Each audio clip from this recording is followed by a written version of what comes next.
For John Wooden, a farm boy from Indiana, life was about hard work, discipline, and learning lessons. But it was also about basketball. Young Johnny Wooden played the sport shooting into a hoop his father forged out of iron. He would go on to become a star player for Martinsville High School and three-time All-American for Purdue University, earning a spot in the Basketball Hall of Fame.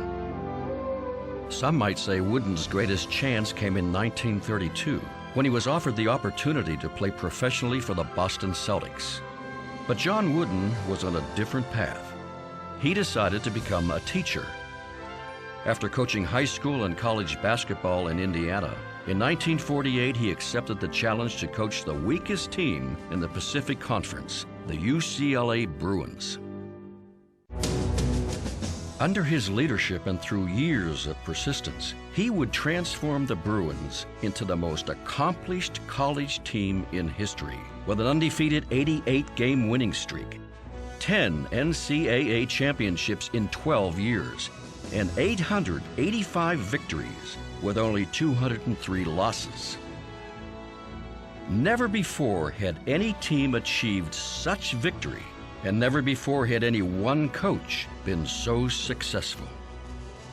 John Wooden was the first person in history to be inducted into the Basketball Hall of Fame twice, first as a player and then as a coach. He was named Coach of the 20th Century by ESPN and awarded the Presidential Medal of Freedom, the highest level of honor the president can bestow on an American. But for John Wooden, success is not about medals or career wins. Success is about peace of mind, knowing you did your best to become the best that you are capable of becoming. As a coach, he never talked about winning and losing. Instead, he talked about character, being considerate of others, and personal preparation. Somehow, with all his victories and awards, John Wooden has never forgotten the life lessons he learned as a boy on the farm, and over the years has passed these lessons on to his players and other people preparing in life who have a chance to listen.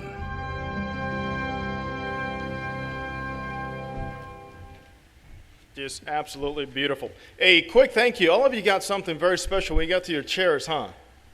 Oh, a compliment of somebody. How about thank you to Brandon and Doreen Bircher from Bircher Development and Investments, and to Barry and Karen McGuire. Thank you so much.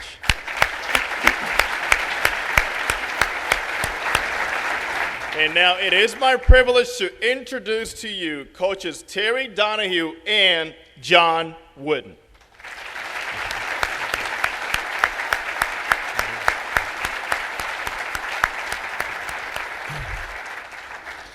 Well, thank you very much, ladies and gentlemen. Before Coach Wooden and I have a little conversation, I would like to introduce Jim Wooden.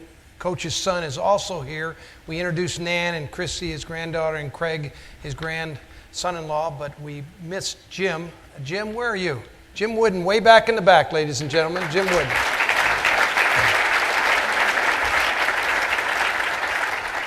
Well, Coach, that was quite an introduction. Indeed it was. Yes, it was, and well deserved. Did you ever dream when you grew up that you'd ever become such a famous person? Not at all. I did dream, but not about that. How do you keep things in perspective when you receive a medal like that, or you're honored throughout the country as one of the great teachers and one of the great statesmen, one of the great coaches of all time? How do you keep perspective? Well, you have to realize that it wasn't you. It was the people that helped you along the way. And, for example, I wouldn't be here if I hadn't had fortunate enough to have a lot of great basketball players who won a number of national championships. I wouldn't have been here if they hadn't have done that.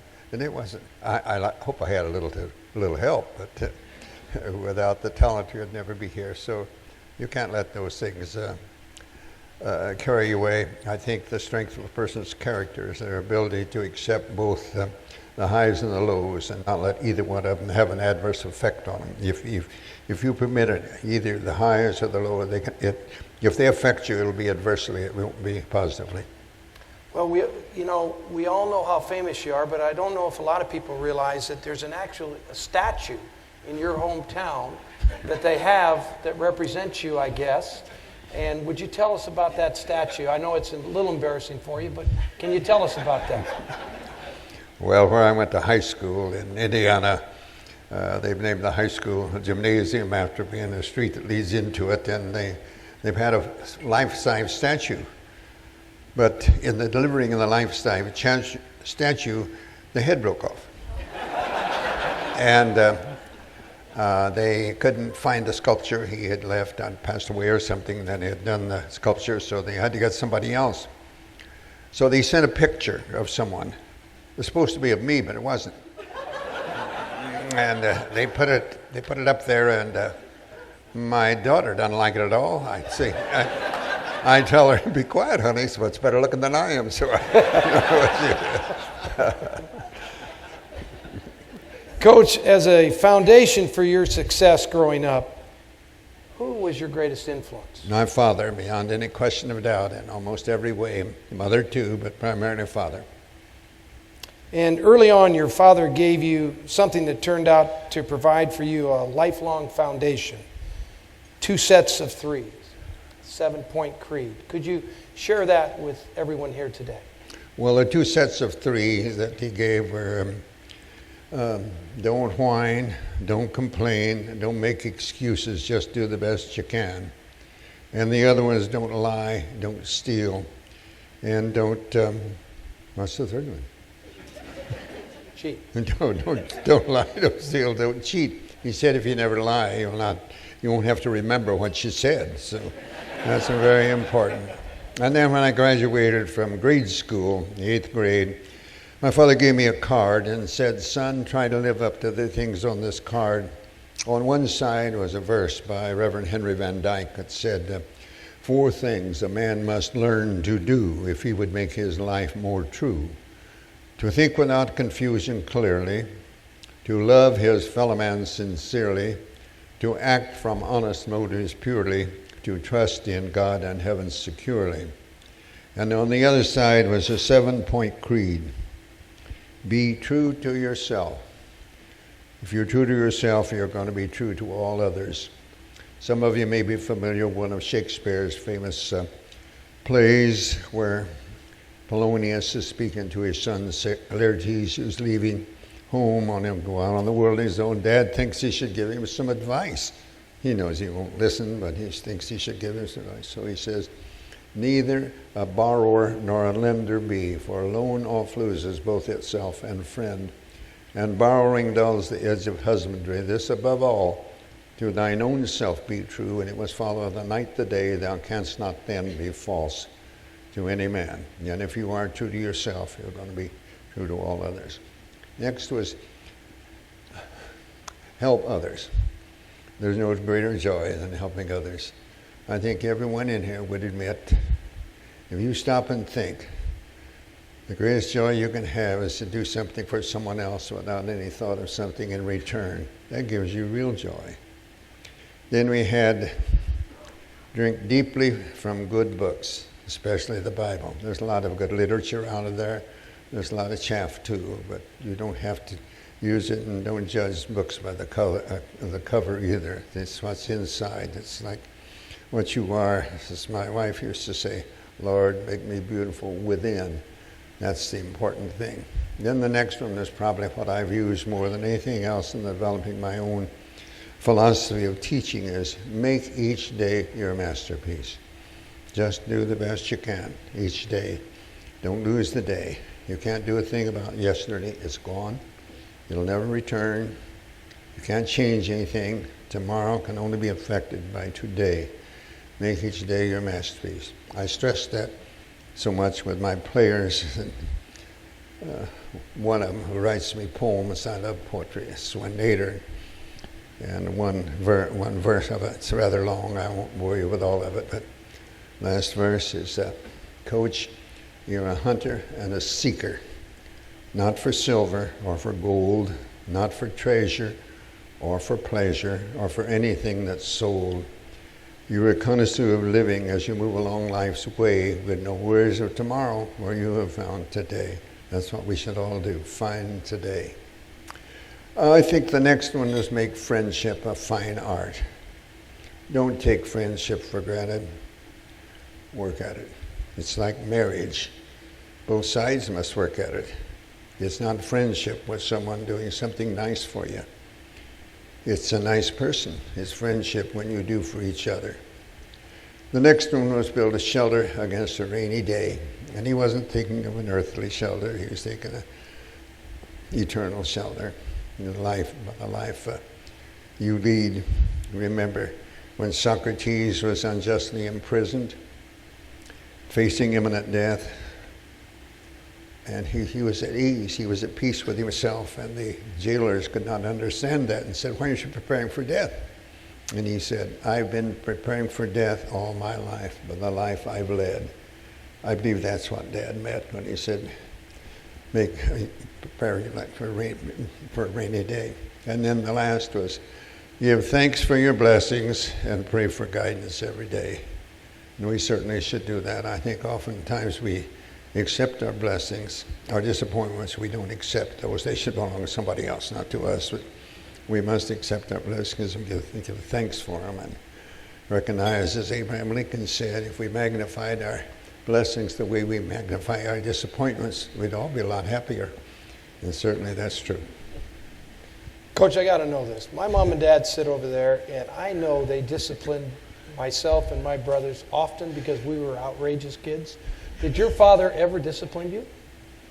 Oh, yes. But Dad was such that to disappoint him, I'd rather he'd whip me. I'd rather he'd give me a good whipping one time, and he gave me a good whipping, only one time, and he gave me a good whipping, and I deserved it. But it taught me a lesson. And my older brother and I were cleaning out the stables on the farm, and my older brother pitched for manure over in my face. I was a little upset. I went after him. I did put down the pitchfork. I didn't use it, but I made the mistake of what I called him. My dad overheard it, and that's what he was upset about. And I don't think I've used the word of profanity since that time.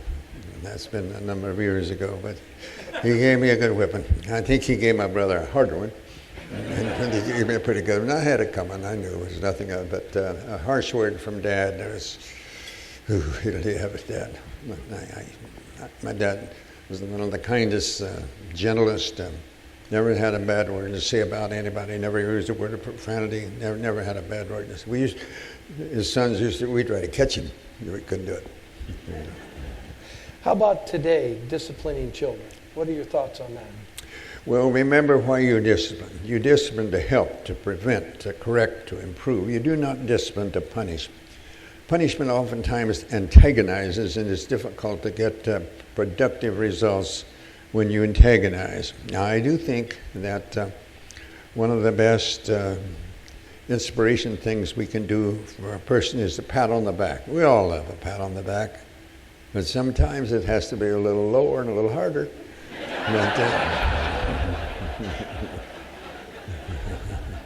I think denial of privileges is probably one of the best forms of discipline. How about in motivating our children? What are your thoughts? You're a great motivator, world-renowned. What are your thoughts about motivating children? Love them. Love them. Our most important word in our language is love. We all need to do it. Love them. Remember that a bell isn't a bell until you ring it. A song isn't a song until you sing it. And the love that is in us wasn't put there to stay. Love isn't love till you give it away. Love. Coach, how about from a personal standpoint, you have a very unique definition of success. Mm-hmm. Could you share your definition of true success in life? Well, this came about shortly after I had graduated from Purdue University and had entered the teaching profession. I didn't like the way that many parents were judging the success of their youngsters in my English classes. They all want their youngsters to have an A or B, and that's all right, but don't make them feel a failure if they don't get that. Some just simply can't do it. I didn't like that way of judging, and I wanted to come up and find out something that would help me become a better teacher and give the youngsters under my supervision something to which to aspire rather than just a higher mark in the classroom or more points in some athletic endeavor. And here again, I recall what Dad had tried to teach. Never try to be better than someone else. Learn from others, because you'll never know a thing you do not learn from someone else in one way or another. And most of all, never cease trying to be the best you can be. That's under the power of every one of us. We are not the same as far as ability is concerned. We're not the same as size. We're not the same as looks. We do not have the same backgrounds. We may not have the same things with which to work, but we're all absolutely equal as having the opportunity to make the most of what we have and always trying to improve it. That's within our own possibilities. And then I ran across a very simple verse about that time that said, "At God's footstool to confess, a poor soul knelt and bowed his head. I failed," he cried. "The Master said, thou didst thy best. That is success." That plus recollection of a definition of success that had been held in a class many years prior to that helped me form my own definition of success, which I coined in 1934. Success to me is peace of mind, attained only through self-satisfaction in knowing you made the effort to do the best of which you're capable. Everyone can do that. Everyone can make that effort. It's what you think of yourself is far more important than what others think. It's like character and reputation. Your character is what you really are, and that's far more important than your reputation, which is merely what you're perceived to be by others. And that's why I came up with the definition of peace of mind, attained only through self-satisfaction and knowing you made the effort to do the best of which. I see on the table the book Inch and Miles for children's. And now for children, you change the definition a little bit because they don't understand peace of mind very well. So we come up with, for children, the definition, my daughter's trying to hide. For children, it's happiness in your heart and knowing you tried your best. And my daughter says she understands that now. She never did understand that peace of mind. And she's not exactly a child anymore, but she's the prettiest and nicest and most intelligent daughter I have.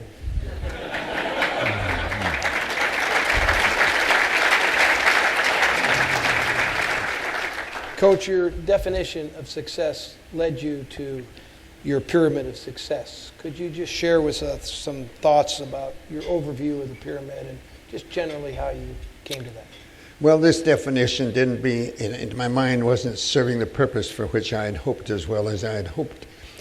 And I tried to analyze it and determine why, and I came to the conclusion that it's merely because it is a definition. And I thought if you could come up with something you could see, it could probably make a better impression and be more helpful. I didn't know what to do, but I recall from the hidden recess of the mind somewhere I called something I'd seen many years before called a ladder of achievement.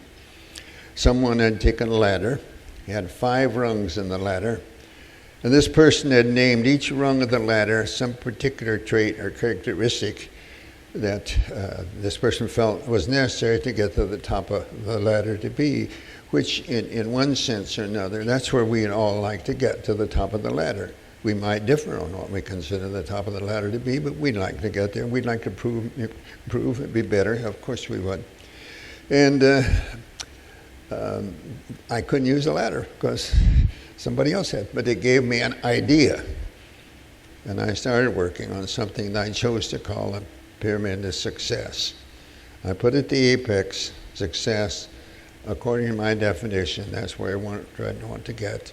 Then I built blocks. I had to start. I worked on it for the next 14 years.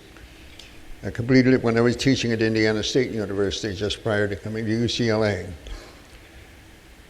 But I knew that any structure, to have any solidity, it must have a strong foundation. And I knew that the cornerstones anchor the foundation. So the first two blocks I chose for the pyramid were the cornerstones. One is industriousness, and the other is enthusiasm. You have to work hard. Don't be looking for the shortcut, for the easy way, the trick. You can get by with that for a while, but you'll not be developing the talents that lie within you. Grantland Rice, a great sports writer, wrote something, How to Be a Champion, and he said, you wonder how they do it. You look to see the knack. You watch the foot in action, or the shoulder, or the back. But when you spot the answer where the higher glamours lurk, you will find in moving higher up the laurel-covered spire that the most of it is practice and the rest of it is work. There's another verse or two that say essentially the same thing. I think that's true. But if you don't enjoy what you're doing, if you don't have the enthusiasm which brushes off on those with whom you come in contact, you cannot force yourself to work near your own particular level of competency. So enthusiasm is the other cornerstones. I'll briefly tell you something about them. I'll not make it too long, really. I know it's long. Between the cornerstones forming the foundation, I have friendship, loyalty, and cooperation. Now, normally I'd talk a long time on each one of those, but I won't do that. The second tier, I have self-control, alertness, initiative, and intentness. And above that, I have the heart of the structure is condition, skill, and team spirit. Briefly, you must be conditioned for whatever you're doing. You must practice moderation for that. To have a desirable physical condition, it must be preceded by mental and moral conditioning. And you must have the skills. You must know what to do. But that's not enough. You have to be able to do it, and that's not enough. You better be able to do it quickly. It's just like driving the freeway down here. Angie, driving my daughter and I down here a couple of times. He knew what to do, but if he hadn't been able to do it quickly, we wouldn't be here. And I've had basketball players that they were great shooters, weren't quick, couldn't get any shots, didn't help us. Then I had others who were very quick, get all sorts of shots, but they couldn't shoot. And they didn't help us either. You have to be able to react quickly, just as a surgeon does, just as an attorney does, or they lose out. And then you have to have team spirit, consideration for others. It's a eagerness to lose oneself in the group for the good of the group. I once heard it defined as a willingness, but willingness is not right, because if you're willing to do something, it doesn't mean you want to. You're not going to be enthusiastic about it. If you're eager, you're going to be enthusiastic about it. So it's eagerness to lose self in the group for the good of the group. Be thinking of the group first. It's amazing how much can be accomplished. It's astounding how much can be done if the ultimate call is for one is for all and the credit is reached for by none. It's just getting the job done together. That's the main thing. That's team spirit. Those things led us up to poise and confidence. Poise, just being yourself. Confidence, being prepared. You can't have confidence unless you're prepared. And all those things will make you competitive. They'll make you enjoy it. The last block, competitive greatness. You will enjoy it when it's difficult. If you'd all stop and think, isn't it more fun being involved in something rather difficult than in something anybody else could do, something very easy? And yet most of the things in our daily lives are very easy. Anybody else could do them. But there's no joy in doing those. There's joy in being involved in something more important. Beyond the winning and the goal, beyond the glory and the fame, he feels the flame within his soul, born of the spirit of the game. And where the barriers may wait, built up by the opposing gods, he finds a thrill in bucking fate and riding down the endless odds. Where others wither in the fire or fall below some raw mishap, where others lag behind or tire and break beneath the handicap, he finds a new and deeper thrill to take him on the uphill spin, because the test is greater still and something he can revel in. The competitor enjoys it when it's difficult. from the last block on the pyramid, on one side leading up to the apex on which my definition of success rests, I have patience, and on the other side I have faith. You must have patience. Good things take time. We don't want them to, but they do. Our youth sometimes we consider to be impatient because they want to change so many things. They think all change is progress. But as we get older, sometimes we're content with the status quo. We forget that there is no progress without change. Patience, we must have patience. And we must have faith. We must believe that things are going to work out as they should, providing, of course, we do what we're capable of doing to help that become reality.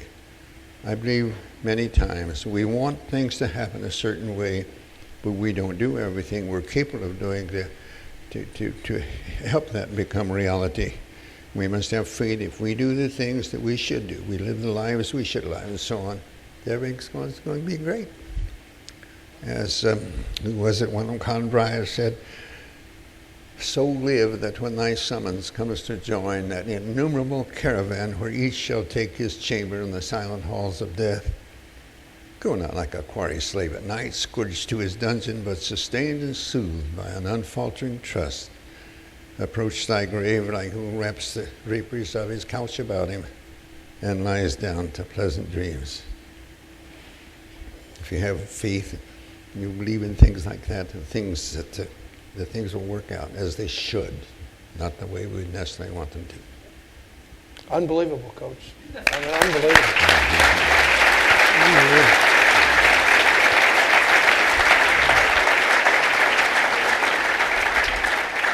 I got to shake myself being up here with you. I'm telling you. Tell us about Nell and how you first met your beloved wife. Nell was really something. My first year in high school, I lived on the farm and commuted 8 miles to this little town of Martinsville. And I saw this little hole. I thought she was cute. But she didn't see me for Adam. She didn't see me for Adam. But that summer, after school was out, of course, I was working on the farm, plowing corn with a team, and I was just finished a row and then turned to come down another row, and a car drove up on a dirt road not far, and this little gal that I thought had never seen me hopped out of the car. Asked me to come over. I wouldn't go. And she got her best friend, whose older brother had this car. The roads weren't too good. It's a gravel road 8 miles up from there, and finally, they gave up and drove away. When school started, as I left my homeroom from my first class, as I leave, I go out, there she is, right outside with her friend. She told me, why didn't you come over? We drove all the way up there, 8 miles then on a dirt road. You had to plan ahead. and I said, oh, I was dirty and I was perspiring and you'd have made fun of me. And I can see her today. She said, I would never make fun of you. That's the only girl I ever went with, the only single one. We had 53 wonderful years together before I lost her. And she was very supportive in helping me in all ways, in so many ways, and tremendous. And you and Nell had planned to be married on August the 8th, 1932, but things didn't go quite as planned. Can you share that with us? Well, after my senior basketball season was over, I did a little barnstorming to make a little money. So we sort of had in our minds that we were going to get married as soon as I graduated and got my degree and got a job. And saved up money for that, and I saved up $909 in a nickel I had in the bank. And on Friday, I went to the bank. The bank closed. And I didn't know. And this Nellie's closest friend, her father was a well-to-do miller, and called me and said, what are you and Nellie going to do? This kind of sudden, I don't know. He pushed a letter across and said, pay me back when you can. He gave me $200. And So on Sunday, my older brother's girlfriend, her folks had a car, and they drove us 30 miles north to Indianapolis, where Nell and I were married.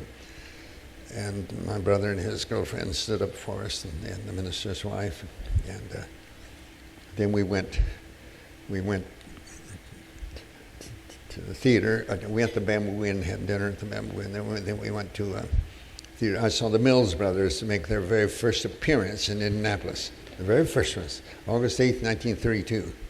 And you know that, and that was, it'll get late, you know. And we'd just been married and been late. It's been a hard day. You know, I was tired and wanted to get to bed. And they just kept singing and singing. People were applauding them, and I would say, hold down. I think Nellie was applauding them more. But anyway, we stayed in a little hotel that night, got up the next morning and walked, I'd say, about a half a mile to a bus station where we caught a bus that left Indianapolis at 6:30. Take us to Martinsville, where my college coach picked me up at 7:30 to take me to southern Indiana, where he was having a coaching clinic, and I was his sort of guinea pig. I got $25 for that, and boy, I needed it. And then came back on Friday, so I left her my first week. But things worked out pretty well at that time. We had 53 wonderful years together. Well, you and Nell were together 53 years of marriage. And Coach, I'd like you to share with us your thoughts about how young people can keep lifelong commitments. How do you keep a commitment for life? Well, with true love, you're going to do it. True love, and that's what it should be. True love one for another. It's what we need throughout this troubled world. So I pray for that every day. I'd like to see enduring peace between all nations, and I'd like to see enduring love between all people, regardless of race, religion, or anything else. And I think true love, and you make the commitment to keep the commitment. And you've got to share. Ellie and I tried to not to be disagreeable when we disagreed. We're going to have a place where we disagreed. Of course, we're trying not to be disagreeable, and don't let it carry on. As Mother Teresa said, forgiveness sets you free. Even if something, don't carry it on. Don't let it eat you up. Forgiveness sets you free. One of my players said, well, he had a little problem with me because I didn't play him as much as he thought he should play. And after he graduated, he didn't speak to me for 25 or 30 years. And finally, he called me.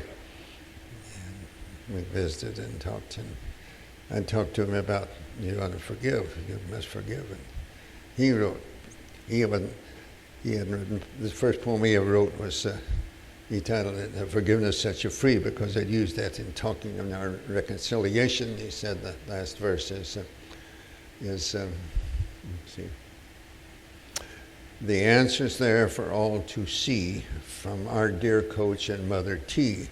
Just let it go and walk away. Forgiveness sets you free. And sometimes it's easier to forgive than it is to forget. And you ought to try to do both. How about, Coach, you chose to teach. Mm-hmm. You chose to coach. Mm-hmm. Why did you do that as opposed to... Well, I went to Purdue University.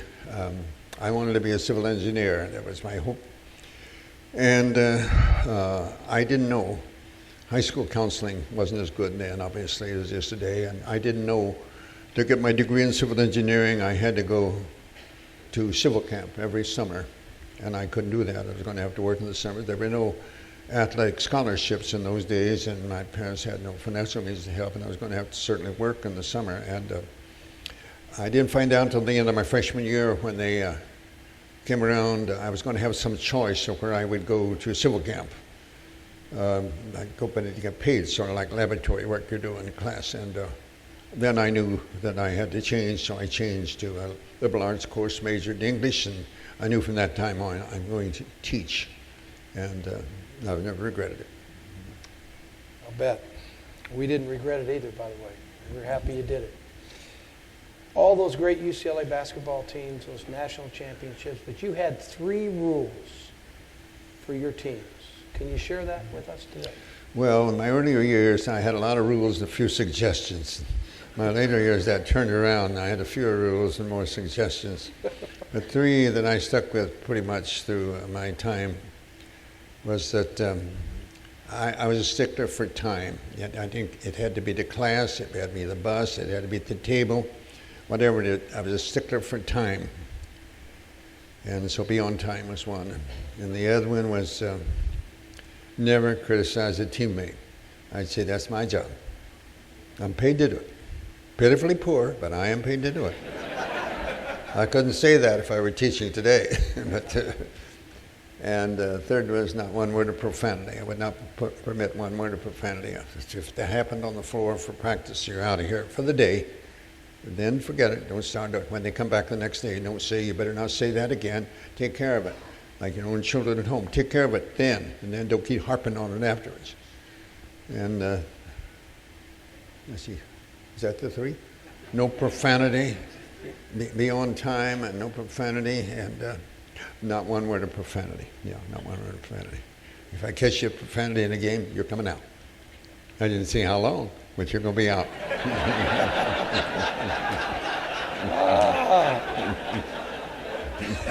So there was a little latitude for some of those guys who were a little better than others.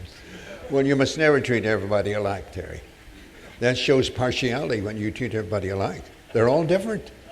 They don't all need the same treatment. They all don't deserve the treatment. Give them anyone under your supervision, give them the treatment they earn and deserve. Of course, you're imperfect and you'll make mistakes. But if you make too many mistakes, like in my job, I'd have been fired. So they didn't have to worry about me. They did not make too many mistakes. So I think it's important.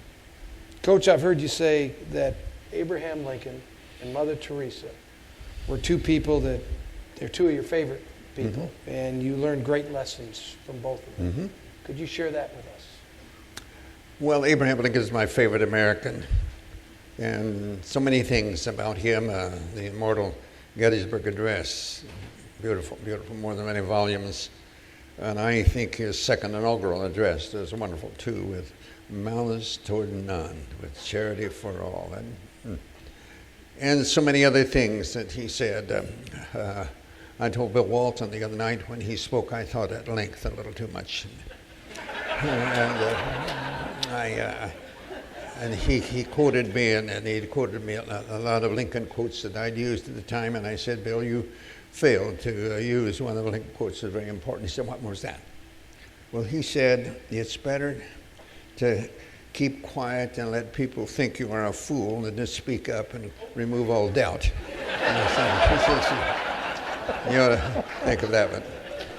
But both of them lives were completely devoted for others. Lincoln, the most difficult time in the history of anyone, I think, in our country, when our countries went against each other. And but he never lost his common man approach.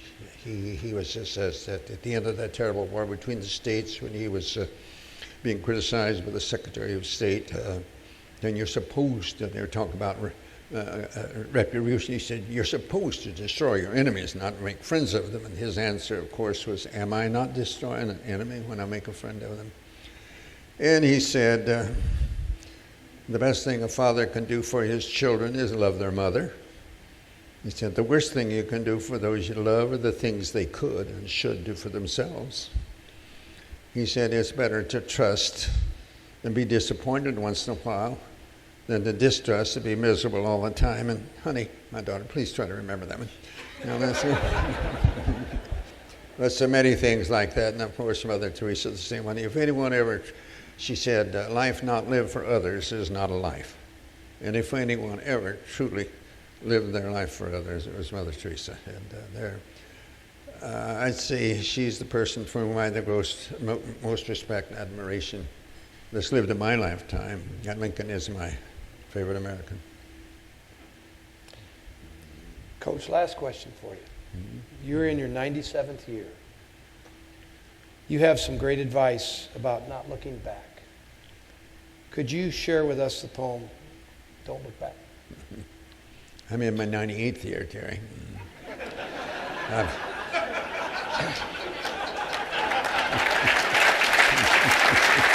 apologize for that, Coach. Well, Coach, I'm like Bill Walton. I don't listen very good. I'm only about a month into it, so that's okay. Well, some time ago I wrote a poem that, for a particular purpose, and I called it Don't Look Back, and said, the years have left their imprint on my hands and on my face.